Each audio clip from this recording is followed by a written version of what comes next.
Interestingly enough, your thoughts, what you think about things and how you think, determines your values. It determines what is going on inside you. Once they are stored away, your thoughts determine your feelings. It's how you think about something that determines your feelings, whether you are happy or unhappy, whether you are scared or confident. Your feelings then determine your actions. So we start off with the law of control, saying that the key to success is to feel that you are the master of your own destiny, that you're behind the steering wheel of your own life. You're in charge of your life by taking full and complete control over your thoughts. Your thoughts will control your feelings will control your actions, and your actions, remember, as always, your actions will determine your success or your lack thereof.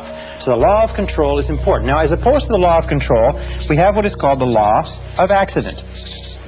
Now, the law of accident is really a metaphysical principle. It is only a law, like a traffic law or like a legal law, to the degree to which we live by it consistently. The law of accident is what about 80% of the population live by, plus or minus. The law of accident simply says that by failing to plan, you're planning to fail. Failing to plan is planning to fail.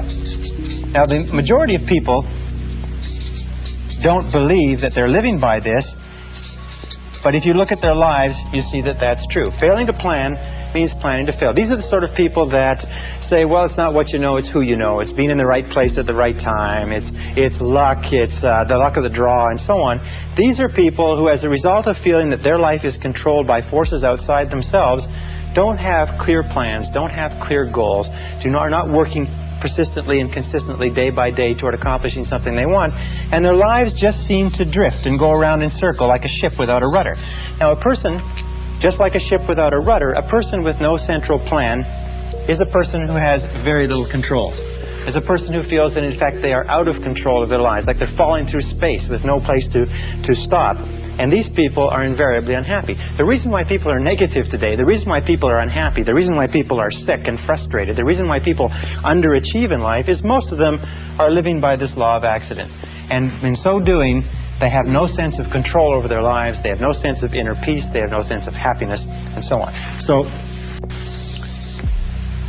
we are going to show you how to free yourself from the law of accident personally or permanently. Now, the next law is what is called the law of cause and effect. The law of cause and effect says that for every effect in your life, there is a specific cause. That everything that happens in the universe happens for a reason. That nothing happens by accident. That failure does not happen by accident and success does not happen by accident. That happiness or lack of happiness are a result of cause and effect relationships. That if you have an effect in your life that you want to have more of, more success, more money, more happiness, better health, you can trace it back to a cause. And what you do is you repeat and duplicate the cause. If you have an effect in your life that you want to have less of, if you have problems, difficulties, and so on, you can also trace that back to a cause. All progress in human life and human society stems back from identifying the causes of what we want more of or less of and changing the causes. Now, the law of cause and effect, of course, is the iron law of the universe. This is the law, if you like, that we can come back to over and over again, and many of our laws are paraphrases of the iron law. It's also called the law of sowing and reaping, that wherever you sow, that also shall you reap. But the iron law, the law of cause and effect, gives us a complete sense of control. If we believe that there's a cause and effect relationship, that everything happens for a reason, then we have a tremendous feeling of control in our lives. We can identify the causes, we can duplicate the causes, we can make our lives anything we want. The most important application of the law of cause and effect is this. It is that thoughts are causes. Thoughts are causes and conditions are effects. Thoughts are causes and conditions are simply effects.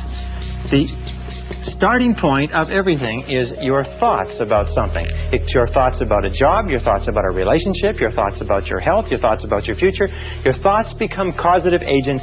The conditions become the effects. That if you wish to change any of the conditions of your life, you have to change the thoughts that precede those conditions. You have to change what is going on in your mind. Now, wonderfully enough, there's only one thing in the whole universe over which you have complete control, and that is your thoughts. So if you take full and complete control over your thoughts and keep your thoughts on what it is you want, make them positive causes, the conditions or effects will take care of themselves with the inexorability of a law of nature. Now the next law is what is called the law of belief. The law of belief simply says that whatever you believe with feeling, and this is the key, with feeling, and the more emotion you put into a belief, becomes your reality. It becomes your reality because you will always act in a manner consistent with your beliefs. As a matter of fact, your entire reality right now is simply an outward picturing of your most intensely held beliefs. If you believe something that is positive or believe something that is negative, or as Henry Ford said, if you believe you can do a thing or if you believe you cannot, you are right. Our beliefs do form our realities. To the degree to which we believe anything to be true, our beliefs act as sort of like a screen. They filter out any information that is inconsistent with our beliefs. We have a deep down desire inside of us to remain consistent. So we're always trying to view our world, rationalize our world, interpret our world so that it is consistent with what we have already decided to believe. We develop what is called scotomas. A scotoma is a word in psychology that simply says that we develop blind spots. We do not see opportunities if we are convinced that there are no opportunities. We do not see possibilities for success if we don't believe that success is possible for us. However, if we begin to change our beliefs, we begin to change our realities. Let me give you an example. There's a story of a young man who came from a small Midwestern town. It's a true story. It was reported in the psychological journals a couple of years ago. He got straight A's all through junior high school and high school. At the end of the 12th grade, he wrote his Scholastic Achievement Test to go to university. A few weeks later, he got back a letter from the university saying, "You have scored 98 on the Scholastic Achievement Test, and you're hereby admitted to the university for the fall semester." Well, he didn't know very much about Scholastic Achievement Tests, and he thought that the 98 was an IQ score.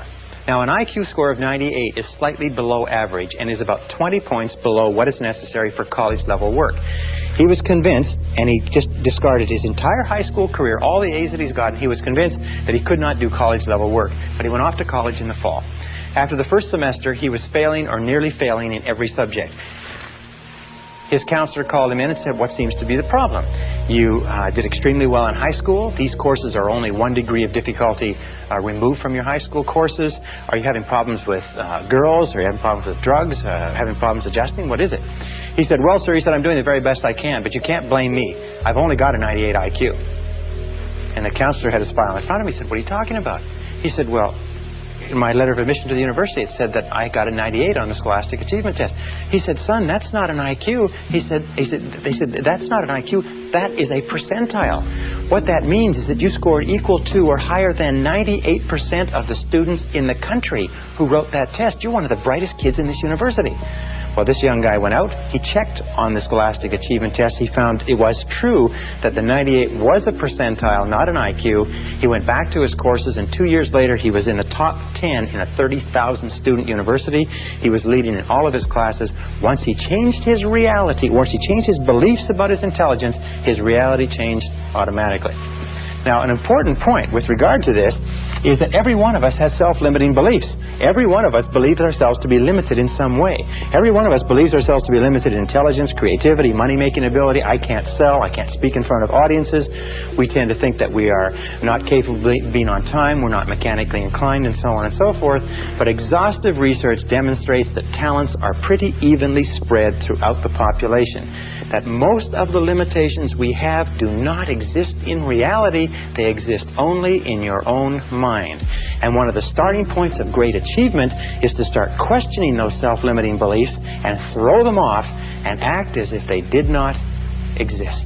And when you act as if they didn't exist, lo and behold, they simply disappear.